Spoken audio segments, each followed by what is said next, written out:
जैन साथियों, कल माननीय सर्वोच्च न्यायालय ने एक ऐतिहासिक फैसला दिया।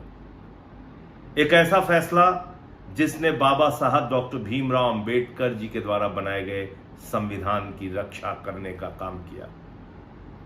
जब संविधान लिखा जा रहा था, देश का संविधान बनाया जा रहा था, तो बहुत लंबी बहस हुई कि क्या सबको वोट का अधिकार होना चाहिए, क्या सिर्फ पढ़े लिखे लोगों को वोट का अधिकार होना चाहिए, क्या गांव में रहने वाले गरीब अनपढ़ व्यक्ति को वोट का अधिकार होना चाहिए या नहीं होना चाहिए। लेकिन बाबा साहब ने, देश के संविधान ने, हमारे संविधान निर्माताओं ने यह कहा कि इस देश में वोट के मामले में राष्ट्रपति हो या गांव में रहने वाला गरीब आदमी एक बराबर होगा। वोट का अधिकार सबको होगा और सबका वोट एक गिना जाएगा। उस अधिकार को छीनने की कोशिश की गई, उस अधिकार पे डाका डालने की कोशिश की गई, उस अधिकार पे वोट चोरी करने की कोशिश की गई और इसके बहुत सारे साक्ष्य और प्रमाण सामने आए। एसआईआर क्या है? एसआईआर, जिस एसआईआर के तहत 65 लाख लोगों के नाम काट दिए गए, 65 लाख बिहार के मतदाताओं को वोट करने से वंचित किया जाएगा। उनके वोट का अधिकार छीनने की कोशिश की गई चुनाव आयोग के द्वारा। और कैसे की गई? जिंदा लोगों को मरा हुआ साबित कर दिया, मरे हुए लोगों को जिंदा साबित कर दिया, कुत्ते का निवास प्रमाण पत्र बन रहा है बिहार में, ट्रंप का वोट बिहार में बन रहा है। ऐसे हास्यास्पद मामले सामने आए जिसको देख के लोग हैरान हैं कि आखिर ये हो क्या रहा है। और ये कौन सा एसआईआर है जिसमें आप सिर्फ 65 लाख वोट डिलीट करने का काम कर रहे हैं, आप वोट जोड़ने का काम नहीं कर रहे हैं। इसका मतलब आपकी मंशा है टारगेट करके उन वोटों को काटना जो विपक्ष को जाता है, जिससे भारतीय जनता पार्टी और उनके गठबंधन को, जेडीयू को नुकसान हो सकता है। इसका तो साफ मतलब यही है, क्योंकि अगर आप कह रहे हैं कि यह गहन पुनरीक्षण है मतदाता सूची की, तो उसमें नाम कटने भी चाहिए और नाम जुड़ने भी चाहिए। आपने तो एक वोट भी नहीं जोड़ा, आपने तो सिर्फ 65 लाख वोट काट दिए, सीधे सीधे काट दिए। और इस पर कल माननीय सर्वोच्च न्यायालय ने कहा कि वो 65 लाख नाम कौन से हैं, आपने क्यों काटे हैं, क्या उसका आधार है, इसको सार्वजनिक कीजिए। चुनाव आयोग ने बहुत सारे बहाने किए, भारतीय जनता पार्टी लगातार उनके पक्ष में खड़ी है। तो ये तो चोर चोर मौसेदे भाई का गठबंधन हो गया। चुनाव आयोग की चोरी में भारतीय जनता पार्टी वाले उनके साथ क्यों खड़े हैं? इसका मतलब भारतीय जनता पार्टी के इशारे पर चुनाव आयोग की यह चोरी चल रही थी, उनके इशारे पे यह सब कुछ हो रहा था। कह रहे हैं हम नहीं बताएंगे हमने क्यों आपका नाम काटा है, हम नहीं बताएंगे कि 65 लाख वोट हमने क्यों काट दिए। उसके काटने का आधार क्या है? माननीय सर्वोच्च न्यायालय ने कहा उन 65 लाख वोटों के बारे में जानकारी सार्वजनिक कीजिए, ब्लॉक लेवल पे भी सार्वजनिक कीजिए, बूथ लेवल पे भी सार्वजनिक कीजिए, सारा डेटा आप ऑनलाइन कीजिए जिससे कोई भी आदमी सर्च कर सके, जान सके, देख सके उसका नाम जुड़ा है, कटा है तो क्यों कटा है। और इसमें तो जुड़ने का सवाल नहीं, कटा है।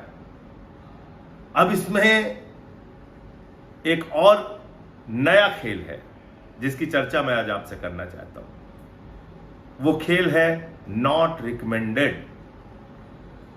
बिहार में एसआईआर के जरिए एक कैटेगरी बनाई गई है, नॉट रिकमेंडेड।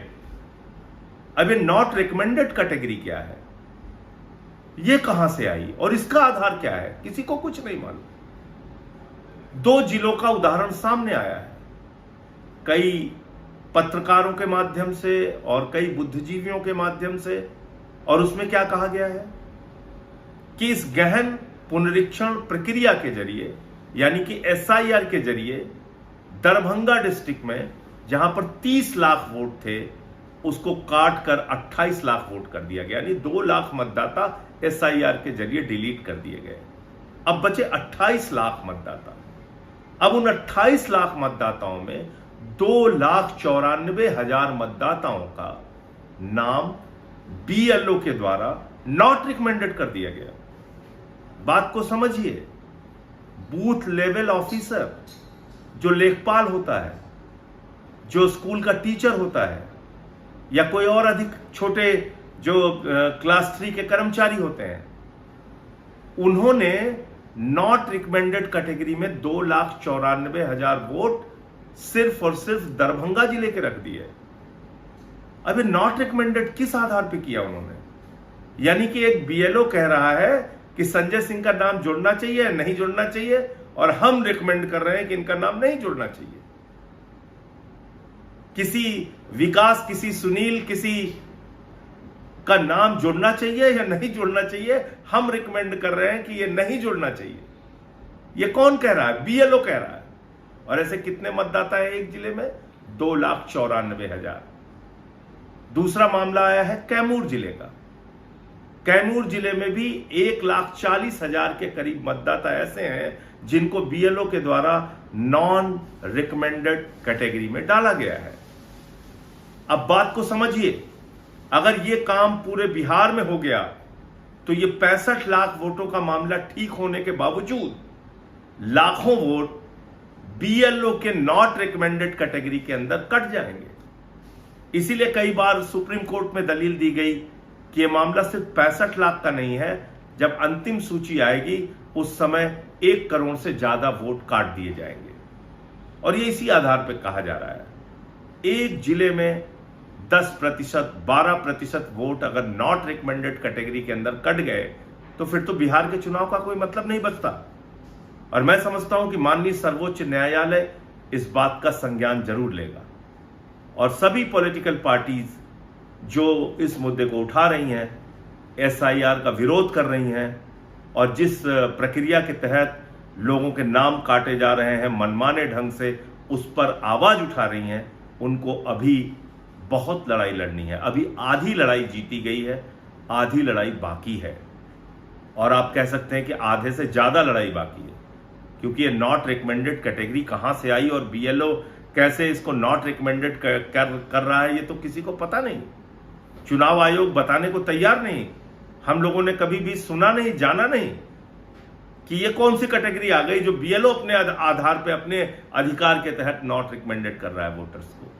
कहीं ये वो वोट तो नहीं जो दलितों के हैं, पिछड़ों के हैं, शोषितों के हैं, जो अपना वोट दोबारा बनवा नहीं सकते, जो ज्यादातर वोट विपक्ष के खाते में जाते हैं। कहीं ऐसे वोट तो टारगेट करके नहीं काटे गए, क्योंकि हमने दिल्ली में देखा अरविंद केजरीवाल जी की कॉन्स्टिट्यूएंसी में 42,000 वोट चुनाव शुरू होने से पहले डिलीट कर दिए गए और फिर वो नाम नहीं जुड़ पाए और केजरीवाल जी 4,000 वोटों से हार गए चुनाव और 42,000 वोट उनके यहां काट दिया गया।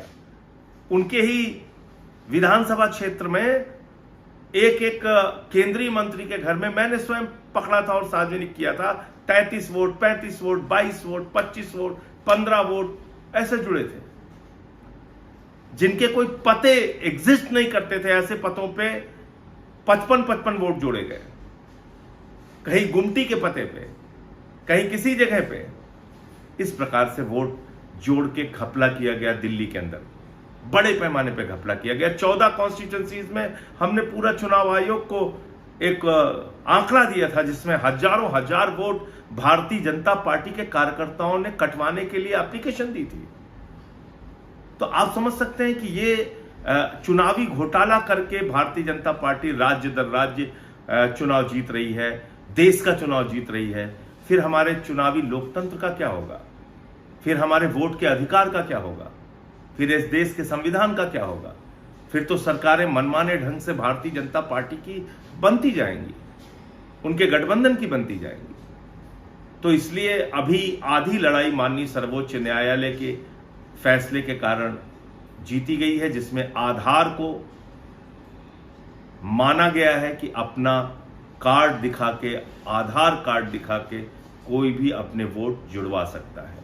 ये एक बड़ी जीत है और ये शायद ये फैसला देश के पैमाने पर भी काम देगा अगर ये एसआईआर की प्रक्रिया आगे बढ़ती है तो, क्योंकि आधार मानने से चुनाव आयोग इनकार कर रहा था। ये बड़ी अजीब बात है कि वही आधार कार्ड को आधार मानकर झारखंड में लोगों के नाम जोड़े गए मतदाता सूची में, लेकिन बिहार में कह रहे हैं हम आधार कार्ड नहीं मानेंगे क्योंकि उनको घपला करना है, वोट की चोरी करनी है, चुनाव बीजेपी को जितवाना है। तो इसलिए ये अभी आधी लड़ाई जीती गई है, आधी लड़ाई अभी और बाकी है। वोट चोरों को छोड़ना नहीं है, वोट चोरों के खिलाफ आवाज बुलंदी के साथ उठाते रहना है। जय हिंद, इंकलाब जिंदाबाद।